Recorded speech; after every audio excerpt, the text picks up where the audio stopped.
welcome everybody to this talk by Ian Cochrane on Stalybridge Carnival. This is either our 5th or 6th talk as part of the Cotton Culture series, where we are learning more about local culture and local heritage, and people have been very, very kind and generous with their time to tell us about their experiences. So thank you, Ian. Ian's going to introduce himself, and then we're going to follow the familiar format of time for the speaker to speak, and then a chance to ask questions or share memories. And I would encourage you all to be curious, to take this as an opportunity to ask things that, you know, you might, that might just occur to you, or you might never have thought of until this moment, but don't be shy. Right, okay, so I'm going to turn my microphone off in a second, but welcome everybody, and over to Ian. Okay, thank you very much. On behalf of the Stalybridge Festival Committee, I just would like to say thank you for letting us take part in this heritage project of yours. Stalybridge Carnival is very much part of our local culture and heritage, not just in Stalybridge but beyond. I'm not alone this evening. I've brought along our honorary president, Joyce Hobson, who, along with her late husband David, was one of the instigators of setting up the Stalybridge Carnival back in 1976. I've sat down with Joyce recently, and basically how it all started about is there was quite a lot of stuff in the local press about people saying that nothing ever happens in Stalybridge. I think that trend carries on even to this day, doesn't it? Really, people saying things like that. Well, anyway, as a result of that, 35 members of the public and local councillors met. I believe it was in the old Stalybridge Town Hall. Let's say 35 people turned up to talk about what to do. And one of the ideas which came up with was to have a carnival, because several of the other neighbouring towns within Tameside had carnivals, like Mosley and Dwellsden back then. And not only did they decide to have a carnival, but they also decided they're going to have a week of activities within the town as well.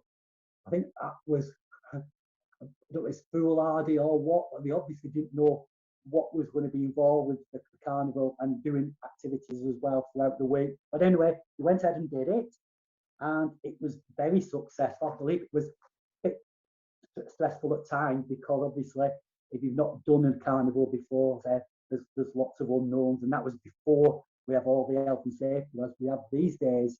But anyway, they held the first carnival, and 110 floats took part in the carnival. So I say that's massive, really massive that.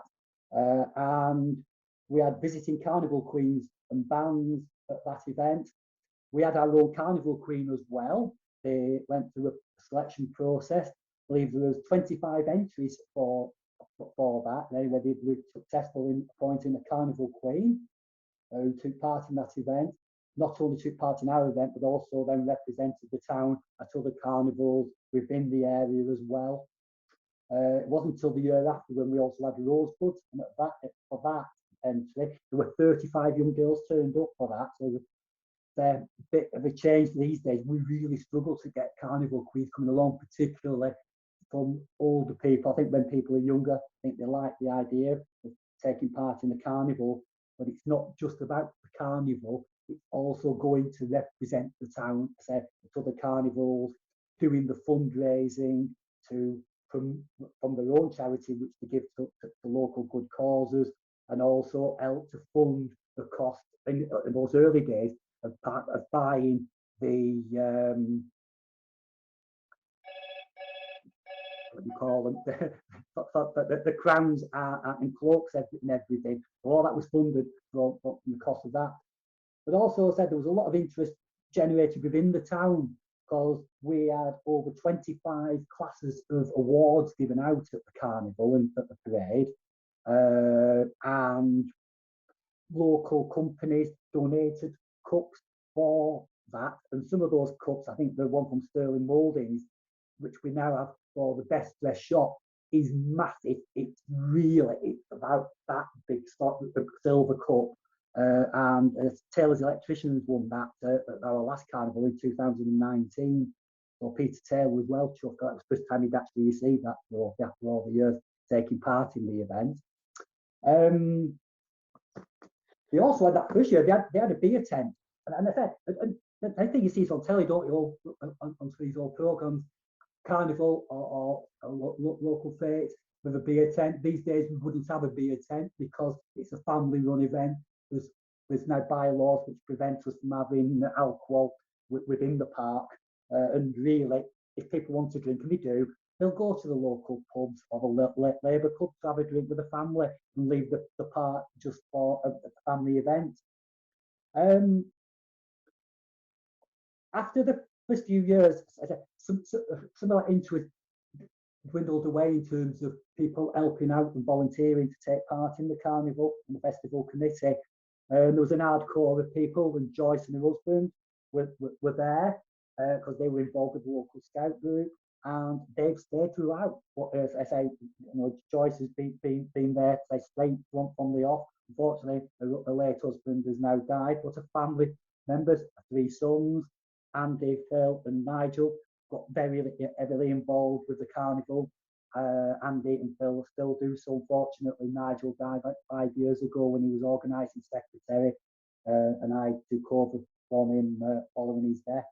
But after those early days, it was very much being run. It was the family, the Upton family, actually running very much the carnival with support from other volunteers who came in to help out as well. Carnivals, again, local bands always turn up to those events. And I say, in that very first year, when we had those other events on in SIDS back in centre of Stalybridge, they had Stalybridge Old Band performed one evening. They had school choirs along. It was all week of activities. I think there must have been a real big buzz within the town, especially with a carnival as large as that. I believe it was so busy that part of the front of the parade had to stop so that the back end of the parade could carry through, because it took the full route up in the end. Most of the route still remains the same these days, all these years later. Slight variations. They no longer go for the Forester Drive anymore, but very much starting off down at Bailey Street, up High Street.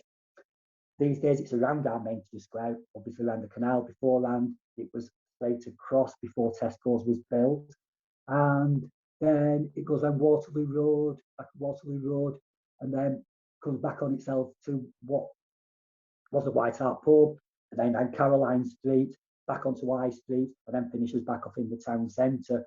So it's a real good route, of loads of opportunity for members of the public to come out and view the parade. At the last carnival we had 2 years ago, before the COVID pandemic, we had over 5,000 people attend that event. It's not just the carnival parade itself, but we have a whole host of activities, fun fair and live entertainment taking place in the park throughout the afternoon.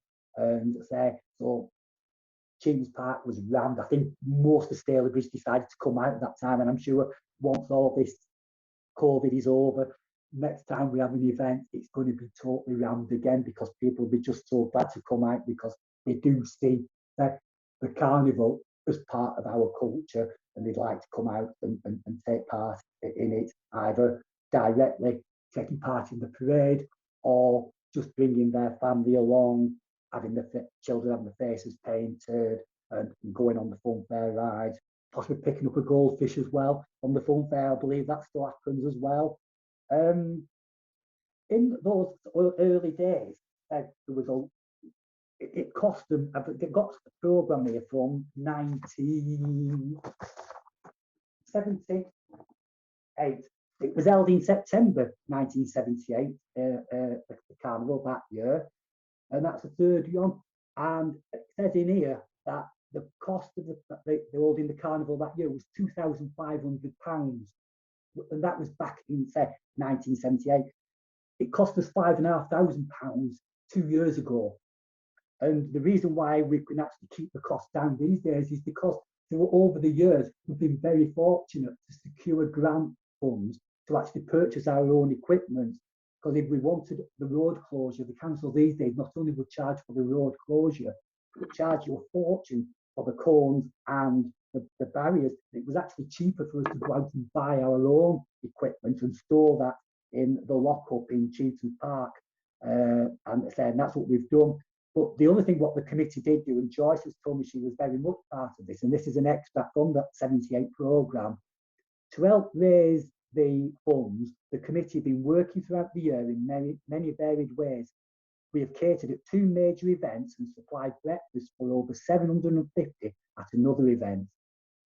From our extensive pool of equipment, we've assisted over 30 organisations, and our festival queens, princesses and rosebud, have represented Stalybridge at over 80 official functions throughout the Northwest, and have, to their credit, won several trophies and prizes at other carnivals.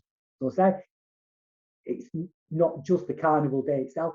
Work goes on almost throughout the year. It's running the carnival. Once you finish the carnival, you do your post review, and you're back on the treadmill planning the years after. And what we do find is that, when Nigel died, we brought new blood in. There was new members of the committee, including myself, came along, and I think that's happened on a number of occasions. When I've looked through the programme, 1998, I believe there was a problem with people that thought they weren't going to be able to hold the carnival because of lack of volunteers.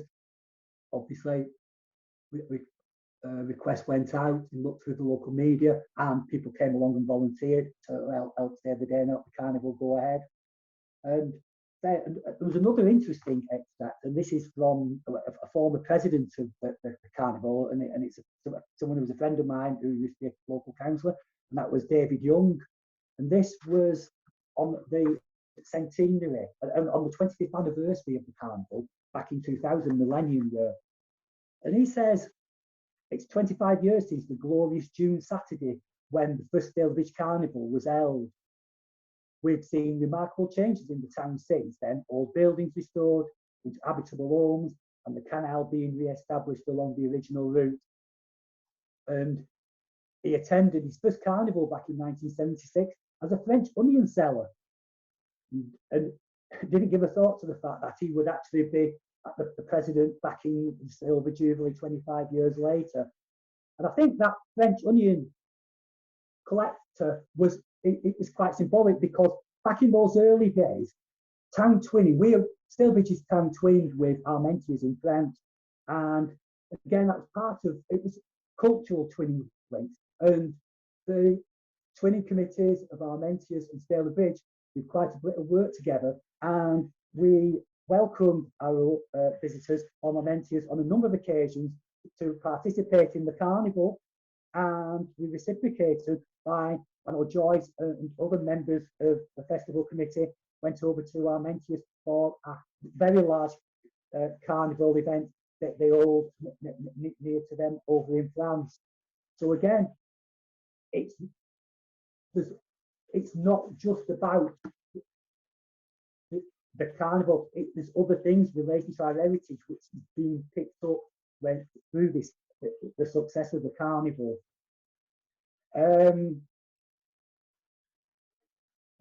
The trophies we've got, let's say, over 25 trophies, and we still have 25 categories for giving awards out. Some years we don't give every award out because some of the categories don't have, like the best vintage vehicle. Unfortunately, these days, some vintage cars won't take part in the carnival because while it's stopping and staging, it doesn't do those vehicles any good at all. I do apologise for the noise from the roof with the air we're just getting, so please stick with us on this one. The other thing I want to talk about is the carnival. Other elements of it is the carnival programme is another integral part of the carnival. We use that as an opportunity to raise funds. We're fortunate that we've got a good arrangement with the publishers of that, and it gives an opportunity for us to put lots of coloured photos into those programmes, which can actually, again, capture that as part of our history as we go on. It's not going to be lost in time. So some of the big changes, obviously, is now the risk assessment culture. Unfortunately, as we all know, we can't just go out and put a carnival on and put vehicles on the road without going through lots and lots of checks. And they're there for everyone's safety. And our risk assessment document is like 35 pages long.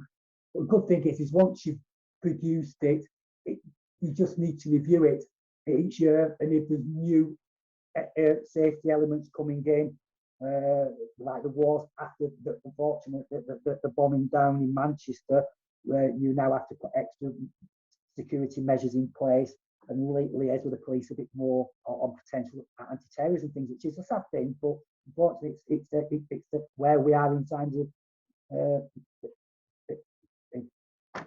where we are these days. The other one, in the past early days, it was a lot of sponsorship, local companies putting their hands in the pocket to support their local carnival. These days, we rely much more on community grants. We're fortunate in getting quite a few of those grants, and we even got a local grant from the National Lottery to celebrate the 20th anniversary. So again, it's ways of trying to find fundraising. In the past, also, some of the funds which we've collected from Carnival, we've actually ploughed back into local community as groups and good causes. But again, that's caused us a few problems in recent years, because some of the grants we've been able to apply for in the past, because we're giving monies out ourselves, it was making us ineligible for some of those grants. So we've had to change that away. And any funds now which are drawn, like the Carnival Queens, they have their own income stream, and they actually donate the money themselves from that. So it's not coming out of our funds, which means that we can still tap into some of that very important funds to help us run our event. Because I say it costs £5,500 a year, despite the fact that we've got quite a lot of kit ourselves, which reduces the cost on having to hire in anything.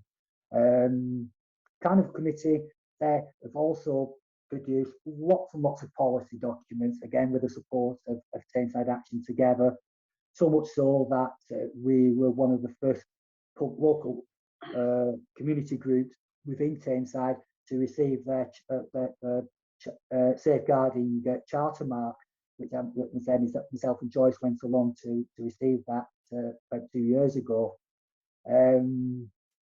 We've also produced a manual for every task relating to the carnival, because there must be 100+ tasks to do to run and organise a carnival on the scale of ours. I know some of the ones over in Brazil, etc., are much larger scale, but obviously they've got a much more infrastructure to support them. But for local community group to run a carnival, there's a lot of work involved there. I was fortunate that I was involved on organising events in my roles at the council before I retired, which made it a lot easier to pick up after Nigel's death.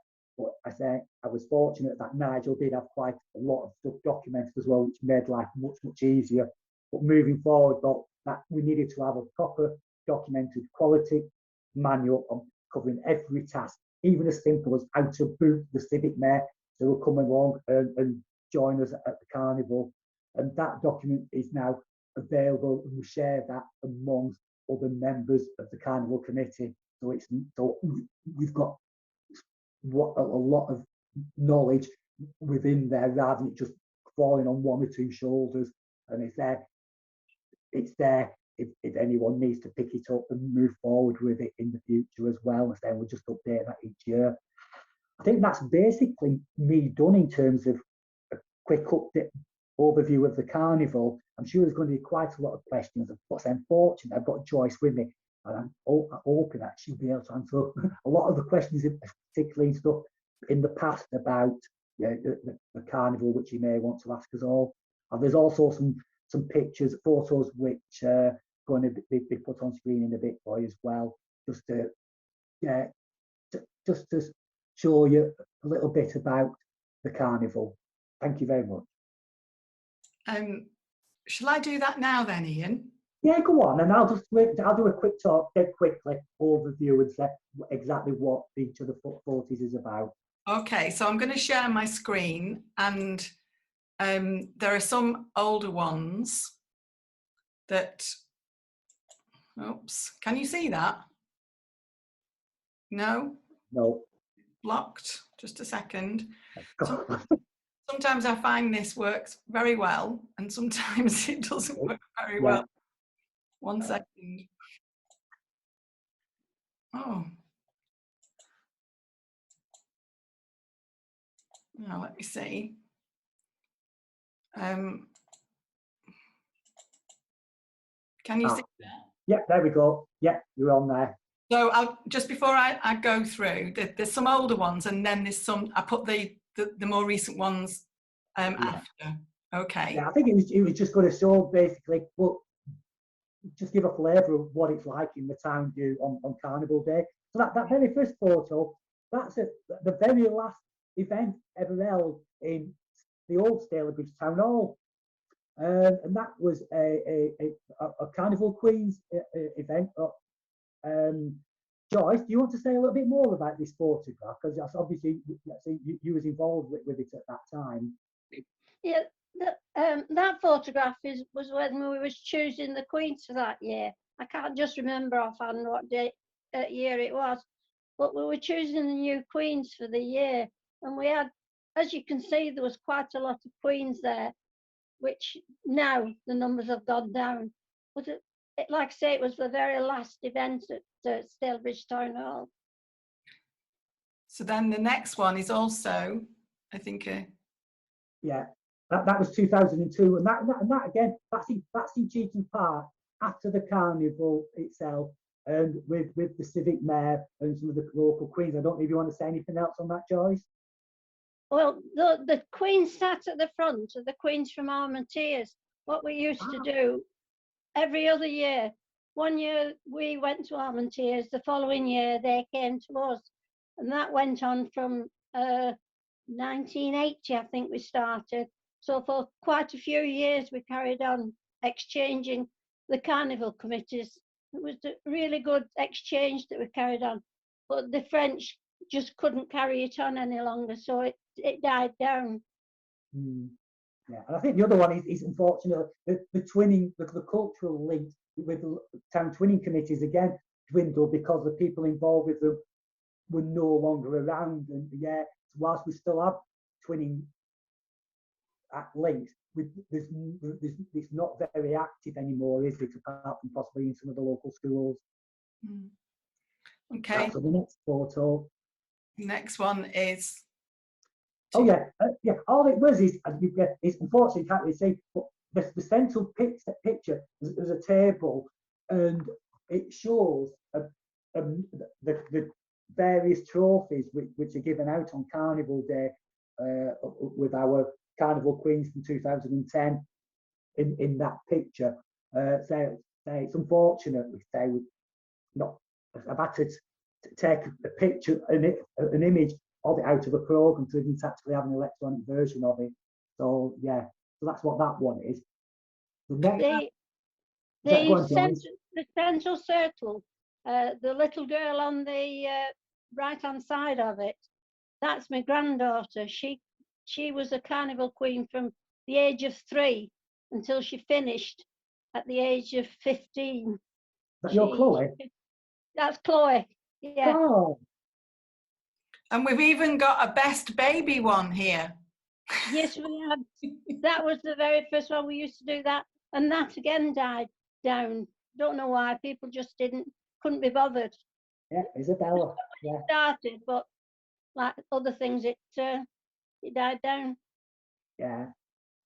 And I say the other one, Joyce, is there was something in the things I reported the other week, going back in history, and it was 1 year with the Carnival Queen, and the Carnival Queen for Stalybridge, she was 21 years old, which these days, and this is Carnival Queen. This is not a pageant queen. This is Carnival Queen, which is totally different, and it's all about, as I said, representing the town at carnivals and doing that fundraising. Do you want to say a little bit more about it? Because Joy, because you was a Queen Secretary for many years. Well, the Carnival Queens then, yeah, we had all the Carnival Queens, but nowadays the Carnival Queens usually are about 15. They've got too much in their lives now to worry about carnivals. There's other things going on, so they don't want to be bothered. Yeah. So, and then the parents as well, people working weekends, they just haven't got the time to commit to taking them out. So we really struggled to get Carnival Queens. I mean, this 19, we didn't get any. All we got was one little petal. Yeah. So we're really struggling to get Carnival Queens now. And I think that's one of the things in terms of moving forward as well, which again we could pick up on questions later. Yeah. Okay. Could I just say, while you're on that, Joyce, could you just explain a little bit more about what you said then about the role of the Carnival Queen? Well, what they do, they're there to help the committee to go out such selling carnival programs, you know, raising money. For 3 years, the Carnival Queens raised £1,000 each year for organisations on their own, which they give out. They go to other carnivals in the area, such as went up to Tideswell, down to Flixton, and they go all over visiting other carnivals, which means the other Carnival Queens come down to visit us, which fills your parade out. And it's a family show, really. And the ones that we've had some good parents in the past who've loved taking the children out, and it's a good family day out when they do go out. And I've seen young ladies start off, one young lady at the selection, her mum said, she came in trousers. Her mum said, you'll not get a dress in her. By the end of her 12 months, she was a young lady. It completely changed her. And it does, it really brings them out. And I think the other one, Joyce, is people are quite proud of having been a Carnival Queen or Princess, because we have people who come up to us and remind us, don't we, like Susan, that I was a Carnival Queen back in 1970 odd or 80 odd and everything, because it's something that it's a memory of theirs, and it's something they're really proud of, that they've been a Carnival Queen in our town. Well, Susan from 1978, yeah. She's there every year. Every time we have a carnival, she's there. She comes up, she's helping, she's selling programs, and she's at every event we have on. And that's from 1978. She's got her own children now. She's got grandchildren, but she still comes along. Shall I move on to the next one? Yeah, this is the last carnival we had 2 years ago in 2019. We had over 5,000 people there, and that's just you just like see a couple of the floats coming around there. I say we're really grateful for Broaders and Bakerlake in particular to provide these vehicles. Obviously, I think they charge like £50–55, but that's purely for the cost of the driver time and fuel. The vehicles are donated by the companies to take part in the carnival, because the local companies, we say we really are grateful for them, and the companies usually let them go along the day before or early that morning to dress the floats up. They then start up and they're on Bailey Street by the tips. We have to close that road off from early morning, and then the floats are judged before the carnival starts itself at 2 o'clock, and then it works its way through the town. As I said, this is just a snapshot in Armentia Square. Again, other parts of the route, particularly along Acres Lane and High Street, are really busy. because people just want to try and get the best vantage points to see the carnival, and then make a dash into the park for the rest of the activities. Okay, so I'll show the next photo. I think there's some chat, but I can't actually access it at the moment. So I'll go through the pictures and then I'll see if I can respond. Again, while we've got floats, there are a lot of schools and other community groups, particularly uniform groups, scouts and guides, will come along and do a walking group, because they've got that many of them and can't get them all on the float. So some of the schools will have a float with a small number on, and then the rest will come along and want to just take part in that in fancy dress, promoting their school as well. So it's really good. And again, I think looking longer term, particularly with people getting more environmentally conscious, it may well be at some point having float vehicles in a carnival will be something which we may not be able to have. So having walking groups coming in and performing to the crowd is possibly the way forward, or something we need to start looking at, getting a bit more active on. And then there's one more there. And this is a classic one, as I said, about walking groups. Greater Manchester Rock Choir. 80 of them turned. He said, "Oh, we're going to come along." Might be about 20 of us. 80 of them turned up to take part, and they performed and sang through the parade. They seriously stole the show. They were fantastic. And not only did they do that, they also did a slot up in the park for us afterwards as well. And the day after, their choir master rang me and says, "We loved it so much. Can we come back next year?" So again, it just shows you don't need your float. It's people just, if you've got something successful, people just want to take part in it, and hopefully it'll inspire other people to also get involved. And I think the last one's just people having fun. There's loads of photos about, again, people just getting dressed up with their group, to just promote their group. And the one thing I didn't mention is within Cheethams Park, whilst we've got activities going on, we also have stalls. So yes, we have food stalls, vendors and what have you, and we have some traders, but we have quite a lot of local community groups who come along, scout groups and what have you, sea cadets, and for £10 they get their slot. But not only are they promoting their organisation, but fundraising. You could do a tombola. Some of them getting a couple of £100 on the back of our event. So it helps them to raise funds, raise their profile, and hopefully boost their membership as well. And Tameside Action Together love that, because it brings other community groups together and gives it that local community feel. Okay. There's only one thing I'd like to say is I've been organising the carnival for the past 42 years, and in that 42 years I have never seen the carnival once. It's because Joyce is always too busy. She's up there earlier on for booking everyone in for the parade. She does help with the judging of the floats. Unfortunately, before the float starts, she's then having to put it back to the Cheethams Park before everyone else to welcome the Queens back when they finished off, ready for doing the Queen of Courts event in the arena in the park. So yeah, unfortunately, Joyce doesn't see the carnival. She just hears about it and sees the pictures. So we might have to one year do something about that. Perhaps we could have her at the front of the parade. No, thank you. I won't mention that one again.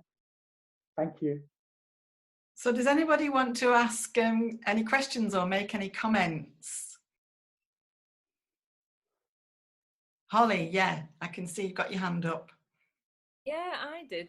Thank you for that, Ian and Joyce. It's always really great to hear about these kind of carnival events, because I actually started, so I'm one of the directors of Global Grooves, and I started drumming as a sort of 12-year-old kid, and I think it was Duckingfield Carnival was my first carnival event, and it looks very, very similar sort of vibe, and it brought back lots of nice memories seeing those photographs. I kind of had a couple of comments really. One was about, I don't know what order to do these. So one was about the sort of the role of the Carnival Queen. It was just an observation really that I didn't realise at all as an outside person looking in that was the role of the Queens.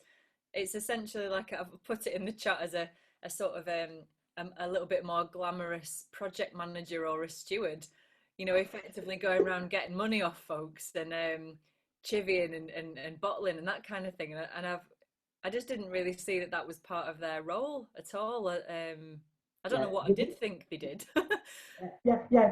What it is obviously on Carnival Day they won't do that because obviously they're in the refinery and looking the part. But Okay, right. the day before or the week before, they'll be out in Tesco's with us, rattling the tins, getting people to buy the programmes, going around the local shops, helping to judge the best local shop as well, because you've got to encourage the shops to dress the shops up for Carnival Week. And one thing we introduced 2 years ago was we thought, well, we're doing all this on the Sunday, but wouldn't it be great to do something on the Saturday to make it a full weekend without overtaxing us? And we had a chat and we talked with Broaders Transport. They gave us one of their 30-foot trailers for free, which they put on the civic square for us, and we used it as a stage. And the town team had actually prepared some steps with a ramp up them as well. We put a talent contest on. We didn't get lots and lots of entries, but what we did do, we tapped into local dance groups, particularly Sarah England's dance group. So she used that as an opportunity to actually do get all the girls to actually perform there, because unfortunately they can't perform in the park because it's on grass, but they always take part in the float parade. So it was an opportunity to showcase what they do to other people in the town, and that's something we want. And as a result of that, we've got other people coming out of the woodwork saying, "Oh, we're involved with both community groups and everything," or "We do groups who sing and all this." So we've ended up now got a whole raft of artists who we can call upon to come along and perform for us for free of charge, and we can put on an afternoon of a free event. And I say it costs us nothing, but it just gives it that little bit the extra vibe as a warm up to the parade on the Sunday. Brilliant. The other thing I was going to ask was kind of to Joyce, actually, if I can, and Ian, feel free to feed in if you like. No pressure, Joyce, I'll be kind. But I was just wondering, so myself and a few others have commented, and I'm sure others are thinking it as well, regarding the numbers of the Queens dwindling a little bit over the last, however many years. I just wonder what you think about why that is, and whether it's now a case moving forward for like kind of reimagining those Queens a little bit, with maybe looking at issues that are important to them or things that the communities they're in need, and sort of reimagining what that role looks like, maybe even the clothing, or bringing it to be relevant to those people now. I don't know what you might think about any of that. Well, we tried. What the thing is now, there's so many. At one time, there was no working Saturdays and Sundays. The weekends were free. But now there are so many people working weekends. There is no weekends now. It's a 7-day week, and people just haven't got the time to take the girls out. And it's not just the Queens that are involved. It's got the parents have got to be involved as well. And people think that the Carnival Queen, it is just for the one day, and it's not. As soon as you tell them what they've got to do, I mean, I like to give them a full information before they enter the competition. I tell them what's expected of them, and then they just don't turn up on the day of the selection. We help them as much as we can with dresses and that, but if they knew what was involved, it's not out every week. We don't expect them out every week, but we do expect them to represent the town. Mm-hmm. And that's what it is now, like I say. And there's so much to do, the computers and everything else has come in, and it's just not the thing to do now. Whereas in the old days. Oh yes, it was great to be Carnival Queen, but now it isn't. It's a dying age. I think you're right about looking at something different, because it could be something. I mean, youth ambassadors who've got a passion for their local community to actually be recognised and be allowed to celebrate that role at the carnival and promote what they want to do for the betterment of our local communities. As you said, it might be a matter of just rethinking of how can we capture young people to actually get involved with the carnival and do some good within that local community. And yeah, it is something we might have to revisit at some point, because it might be seen as, yeah, the Carnival Queens are very much part of our history and with the carnival, but then moving forward, if we're having problems recruiting them, then is it a matter of looking down and saying, well, how can we get young people involved with the carnival? So I say, it's just youth ambassadors. As I say, that's just off the top of my head. I haven't even given it much thought of that before now, but I say it's something we could take back to the committee at some point. We've got the little ones coming along, the rosebuds aged 5 and 6, but there's not a lot that they can do. You can't expect them to go in selling programs and things. It's the older girls that you need. Yeah, of course. It's that commitment thing, isn't it? It's it is commitment. Yes. Some of our society at the moment, isn't it? A commitment to maybe the wrong things or whatever, you know. And then you find once the older girls, once the friends find out, they get the leg pulled, name calling, and that's how things are today. They just don't want to do it. Do you, to build on that then, do you think then that there is some value? I mean, Holly's talking about kind of changing times and appealing to new version of womanhood, if you like. Is there, Joyce, something that, within the carnival tradition that wouldn't really want to let that go? You know, like the big white dress and, or not? Would it? I think that is part of the carnival tradition. The other thing is there's a lot now coming in, the pageants, you know, like the American style pageants are coming in, but they don't want to be, but all they're after then is titles. They're not after doing work and representing the towns. They just want a title. They don't want the carnival titles. They just want a title, like a pageant title. And that's where a lot of it's going, where there's no commitment.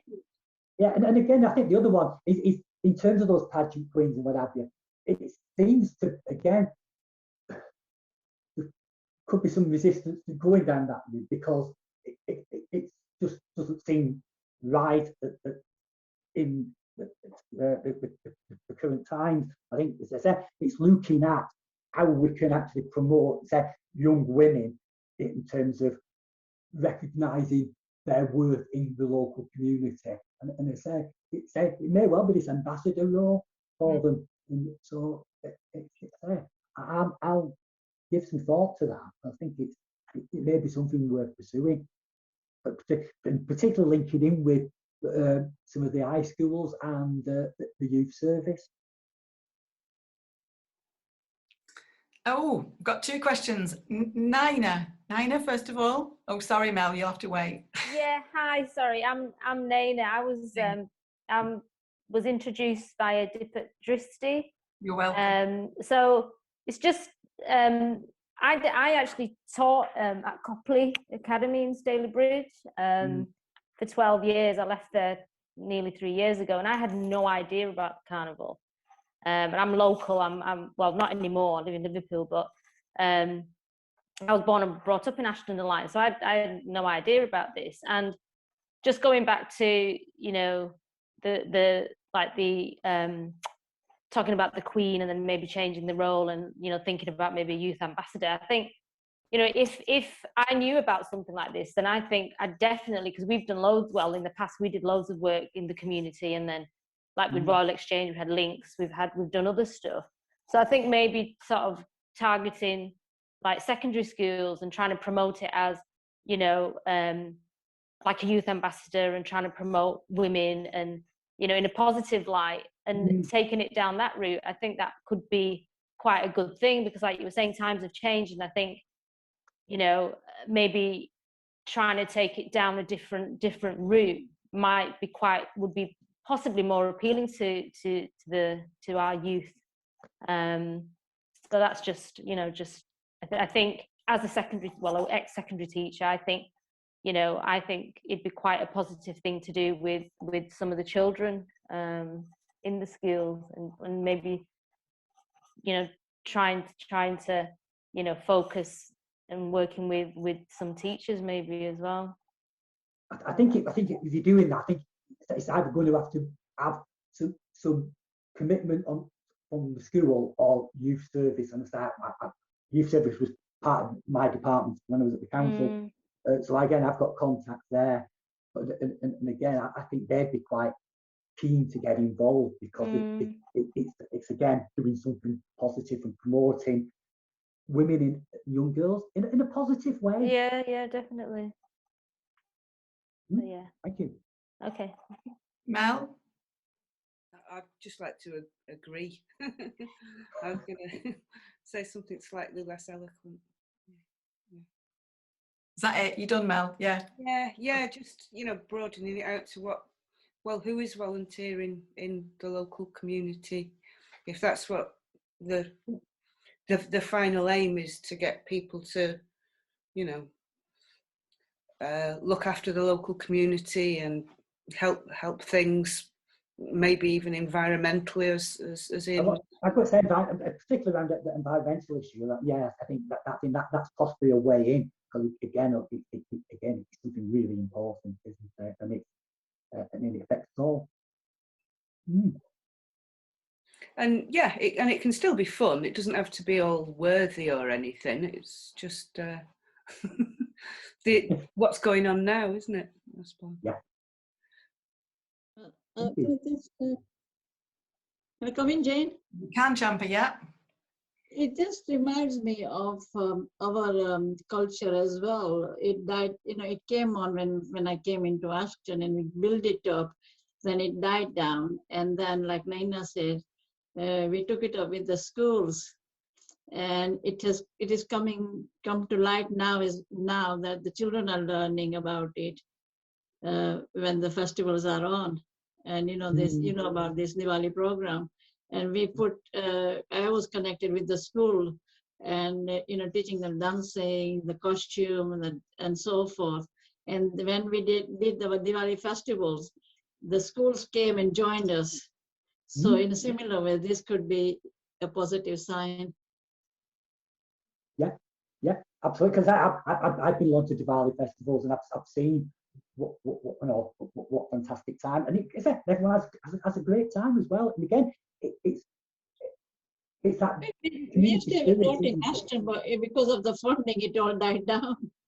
Well, yeah, because I go and say, because I remember you going up on fact, because you had the parade as well for it, didn't it? Yeah, it was really big. Okay. Anybody else want to chip in? Kate? Hi, Ian and Joyce.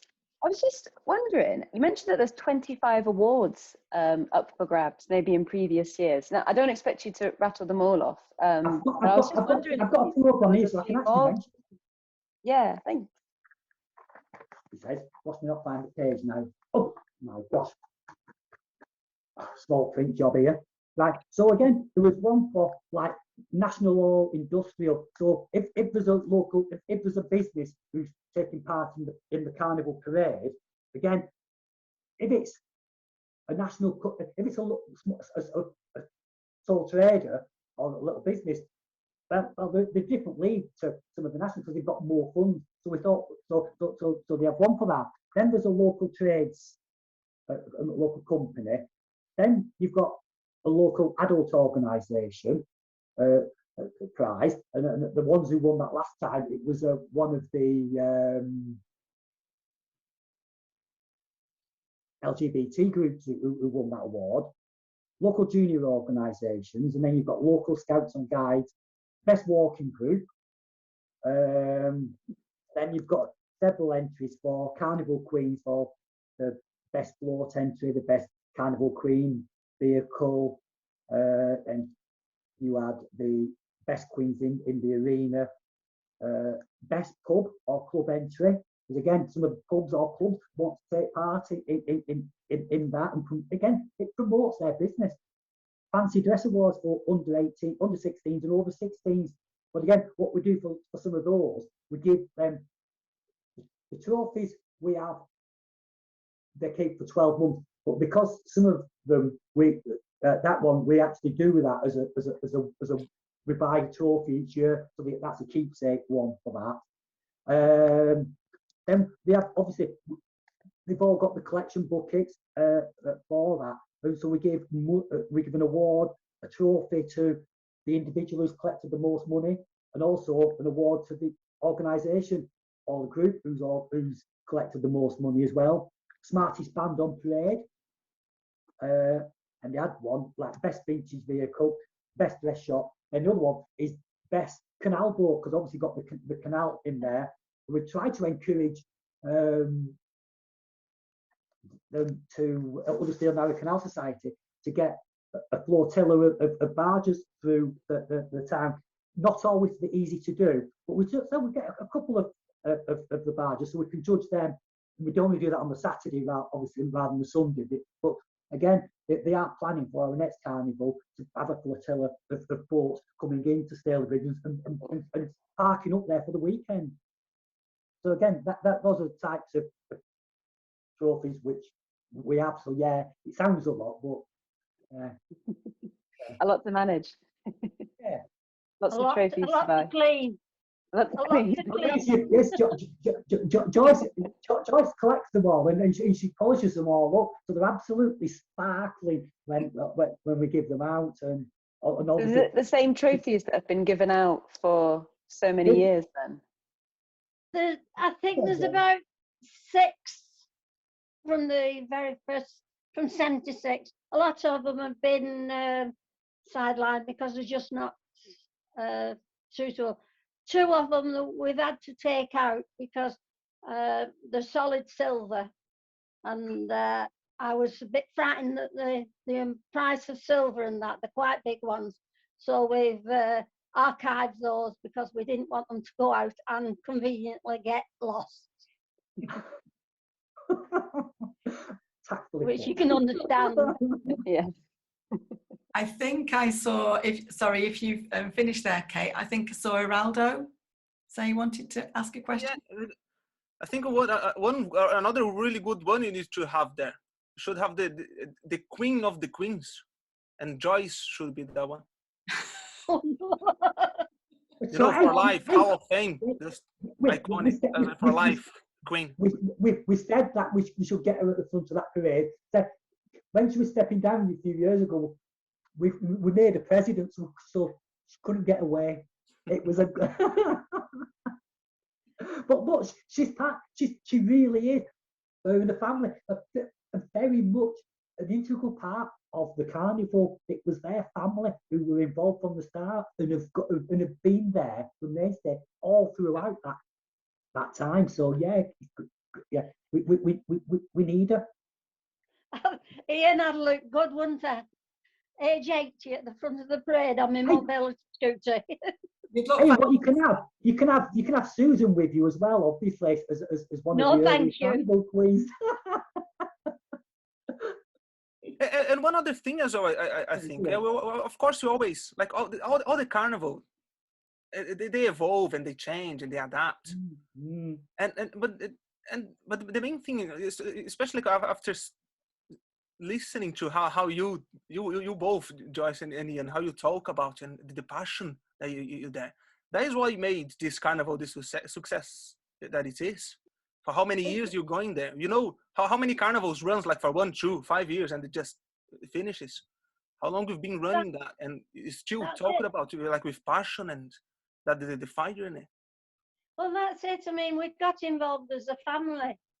I have 3 sons, and we got involved. They were involved as well. They enjoyed it, and it just what kept us going. You know, it's one of those things. But I mean, a carnival's a carnival, and there's only one way you can run it, and there's only one way that it can show itself, if you know what I mean. So, but when Nigel died, and we decided that we had to, it was just too much. We had to hand it over to a new committee. It was hard to do, very hard. But we found Ian and the rest of them, and they're doing a grand job to keep it up. But I'm still there to keep my eye on them. Yeah, and I think it was really good because we weren't the new committee sort of left alone to say that you run the carnival now.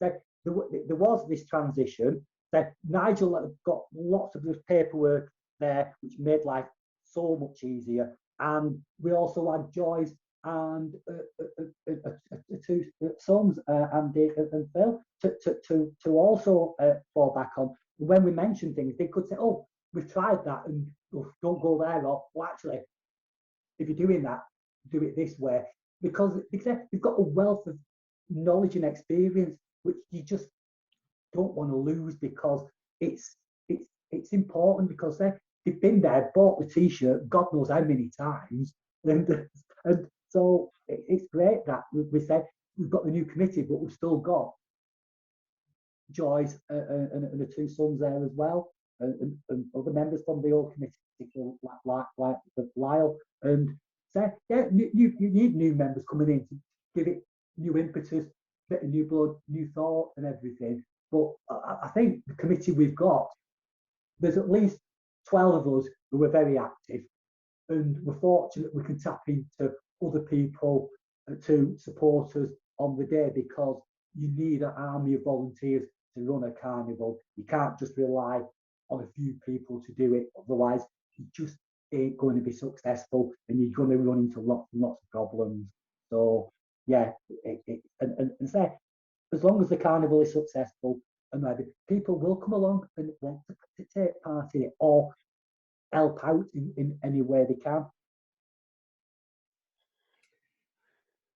Well, I think that's a really lovely way to finish, actually, is kind of, that's a bit of an open call for people, if they want to be involved, to get involved. If people know of people that might want to take part, I know your event is in September now, but what would they do? How would they get involved? Well, actually, what we're doing is we're going to, our carnival should have been the weekend after we come out of national lockdown. And we thought, oh, great, first weekend after lockdown, wouldn't it be a great way to celebrate it and get everyone in a party mood? And then the reality set in, well, your bands who you rely on and your dance groups, they've not been practicing. The schools, again, with the floats, because of the bubbles they've been in, they've got other issues to deal with in terms of catch up. So we think, well, we could put an event, but you want to have a parade, and without a parade, you haven't got a carnival. And we also thought, well, fancy it if we have it on that first weekend, and then there's a local surge in COVID cases, and they'll start pointing the fingers at, oh, it was carnival, and all these people turned up. So we decided, pragmatic approach, let's put a message out there, we're cancelling this year's carnival, but once it's safe to do so and the restrictions are lifted, we will hold a big party in the park, Chinky Park, and the date we've got penciled in for that now is Sunday the 19th of August. Oh. It's the week before the bank holiday, because if it was September, there's another event taking place somewhere else. So it's going to be the 9th. It's going to be the Sunday the 19th. It's going to be again. We've started to have a spring show, Stalybridge Spring Show.